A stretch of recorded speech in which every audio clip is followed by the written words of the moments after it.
নবী করিম সাল্লাল্লাহু আলাইহি ওয়াসাল্লামকে আমরা যারা অনুসরণ করছি, আমাদের মধ্যে তো অনেক দল, মত, অনেক কিছু রয়েছে। সবাই তো দাবি করেন যে, আমি নবী করিম সাল্লাল্লাহু আলাইহি ওয়াসাল্লামকে প্রকৃতপক্ষে অনুসরণ করছি। ঠিক।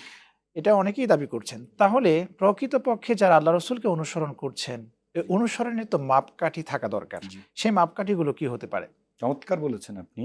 আমরা তো যে কথাটা দিয়ে শুরুই করলাম যে হুম, অনেকেই আমরা আশিক রসুল দাবি করি। হুম, হুম, অথচ আল্লাহ রসুল সাল্লাল্লাহু আলাইহি সাল্লামকে যে অনুসরণ করার জন্য তাকে আল্লাহ তাআলা কেন পাঠালেন উদ্দেশ্যটাই আমরা জানি না। হুম, তো যদি মাপকাঠির কথা আপনি বলেন তাহলে হুম, ১ম মাপকাঠি হবে যে হুম, আল্লাহ রসুল সাল্লাল্লাহু আলাইহি সাল্লামকে জানা। জানা। আমরা আল্লাহ রসুল সাল্লাল্লাহু আলাইহি সাল্লামকে কতটুকু জানতে পেরেছি? রসুল হুম, সাল্লাল্লাহু আলাইহি সাল্লাম সিরাত কতটুকু পড়েছি? রসুল হুম, সাল্লাল্লাহু আলাইহি সাল্লামের সিরাত সম্পর্কে কতটুকু ধারণা আছে? হুম, আমরা দুরূদ পাঠ করছি সকাল, বিকাল, দুপুর। আলহামদুলিল্লাহ, মাশাআল্লাহ। এটা আল্লাহ তাআলা অবশ্যই আপনাকে সওয়াব দিবেন এই হুম, আমলের জন্য। হুম, কিন্তু এট দ্য সেম টাইম হুম, আল্লাহ রসুল সাল্লাল্লাহু আলাইহি সাল্লাম সম্পর্কে তার জীবনী সম্পর্কে জানার জন্য হুম, একজন প্রকৃত মুসলিম হিসাবে তার হুম, গোটা জীবনটাকে আমরা কি জানতে পেরেছি? আমরা কি একটাও রসুল সাল্লাল্লাহু আলাইহি সাল্লামের সিরাত পড়তে পেরেছি? আমরা কত কি বই পড়ি? কত কি সময় দেই, কত কি জায়গায় আমাদের জীবন আমরা অতিবাহিত করছি। আমরা সোশ্যাল মিডিয়াতে কত সময় আমরা ব্যয় করছি। প্রশ্ন হচ্ছে, একটি সিরাত গ্রন্থের সাথে কি আমার পরিচিতি আছে? এটা একটি প্রশ্ন। আমরা যারা আশিকে রসুল হিসেবে আপনি যেটা বলছেন যে হুম, আল্লাহ রসুল সাল্লামকে অনুসরণ করব, এটার মাপকাঠি কি, মানদণ্ড কি? আল্লাহ হুম, রসুলকে ভালোবাসার এই যে দাবি করছি, এত উচ্ছ্বাস প্রকাশ করছি, এত ভাবে নিজেদেরকে এক্সপ্লোর করছি। কিন্তু প্রশ্ন হচ্ছে রসুল ইসলামের জীবনী জানতে পেরেছি?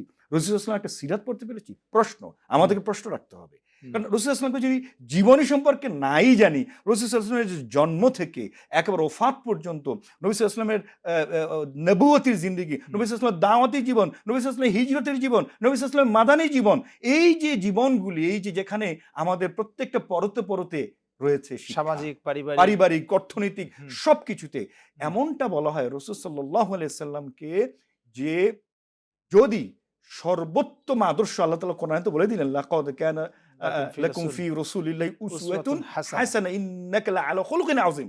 আল্লাহ তাআলা তো সার্টিফাই করে দিয়েছেন কোরআনে যে সর্বোত্তম আদর্শ এবং চরিত্রের সর্বশ্রেষ্ঠ মানদণ্ড হচ্ছে নবী সাল্লাল্লাহু আলাইহি ওয়াসাল্লাম সাল্লাল্লাহু এবং অনুসরণের জন্য উসওয়াতুন হাসানাহ হুম, আল্লাহ তাআলা নিজে ঘোষণা করেছেন। তাহলে তাকে কি আমি ভালোবাসার দাবি করি? হুম, জানতে পেরেছি?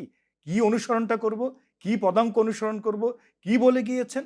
অথচ আমরা দাবিদার হচ্ছি। সুতরাং আপনার প্রশ্নের উত্তরে আমি বলব, যদি আমি রাসূল সাল্লাল্লাহু আলাইহি ওয়াসাল্লামকে সত্যিই ভালোবাসার দাবিদার হই, হুম, যদি অনুসরণের দাবিদার হই, হুম, তাহলে ১ম কাজ হবে রাসূল সাল্লাল্লাহু আলাইহি ওয়াসাল্লামের সম্যক জীবনী হুম, অন্তত জীবনে একবার হলেও পুরো হুম, সিরতটি হুম, পাঠ করা।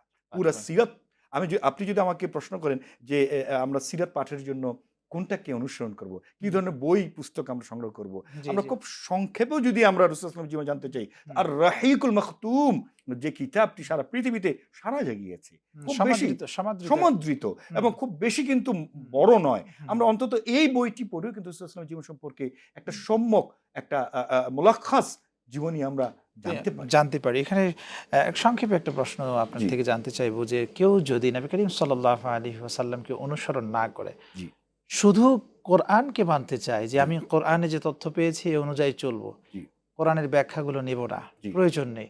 তাহলে কি সে মুসলিম হতে পারবে? তার ইবাদত কবুল হবে? খুবই রিলেভেন্ট গুরুত্বপূর্ণ প্রশ্ন করেছেন। আমরা এই ফিতনা আমরা সম্প্রতি দেখছি।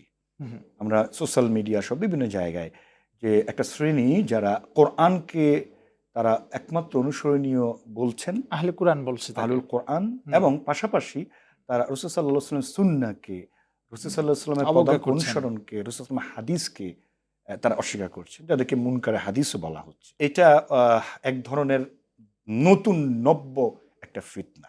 আমি একেবারে হলফ করে আমাদের আজকে যারা আরটিভি দর্শকরা, আমাদের মুসলমান ভাই বোনেরা দেখছেন, আমি সকলের দৃষ্টি আকর্ষণ করে বলছি।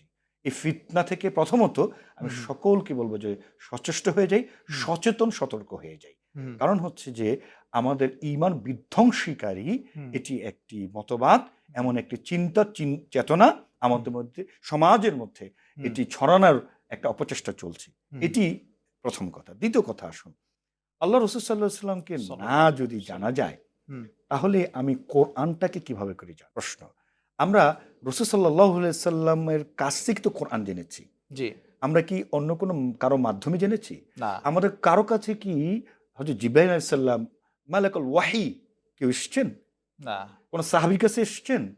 কোনো তাবি কাছে এসছেন, প্রশ্ন আমাদেরকে কমন সেন্স থেকে প্রশ্নগুলা করতে হবে, উত্তর নিতে হবে। তাহলে আমরা কোরআনটা কার কাছ থেকে শিখেছি? এই যে কোরআন, আহলুল কোরআন যারা এইসব চিন্তা করছেন, এ ধরনের মতবাদ যারা ছড়াচ্ছেন, তাদের উদ্দেশ্যে আমাদের প্রশ্ন রাখা দরকার, বা এই চিন্তা আমাদের গ্রহণ করার ক্ষেত্রে এই খুব জোরালোভাবে প্রশ্ন রাখা দরকার। আমরা কোরআনটা কার কাছ থেকে শুনেছি? আল্লাহ রসুল সাল্লাল্লাহু আলাইহি ওয়াসাল্লামের কাছ থেকেই তো। এবং কিভাবে করে এই কোরআনের আয়াতগুলিকে আমল করতে হয়, বাস্তবায়ন করতে হয়, সেটা কার কাছ থেকে শিখেছি, কার কাছ থেকে জানবো? নবী সাল্লাল্লাহু আলাইহি ওয়াসাল্লাম। কারণ আপনি জানেন যে কোরআনে প্রায় 6,500 মতো আয়াত আল্লাহ তাআলা দিয়েছেন। এই আয়াতগুলোর মধ্যেই তো কিয়ামত পর্যন্ত সকল কিছুর তিবিয়ানান লিকুল্লি শাই, সবকিছু বর্ণনা দেয়া আছে। এখন প্রশ্ন হচ্ছে যে আমাদের এই মানে এই 6,500 আয়াতের মধ্যেই সকল সমস্যার সমাধান আমরা খুঁজে পাবো। কি করে সমাধানগুলো খুঁজে পাবো? কিভাবে করে এই হাউ নামক প্রশ্নের উত্তরটা খুঁজে পাবো? এটার জন্য তো আমাকে যেতে হবে রাসূল সাল্লাল্লাহু আলাইহি ওয়াসাল্লামের সুন্নায়, রাসূল সাল্লাল্লাহু আলাইহি ওয়াসাল্লাম হাদিসের মধ্যে। সালাত কায়েম করতে হবে। আর কায়েম করার জন্য সালাত আদায় অত্যাবশ্যক। সেই আদায়টা কিভাবে করতে হবে সেটা যদি জানতে হয়, তাহলে তো আল্লাহ রাসূল সাল্লাল্লাহু আলাইহি ওয়াসাল্লামের হাদিসে যেতে হবে।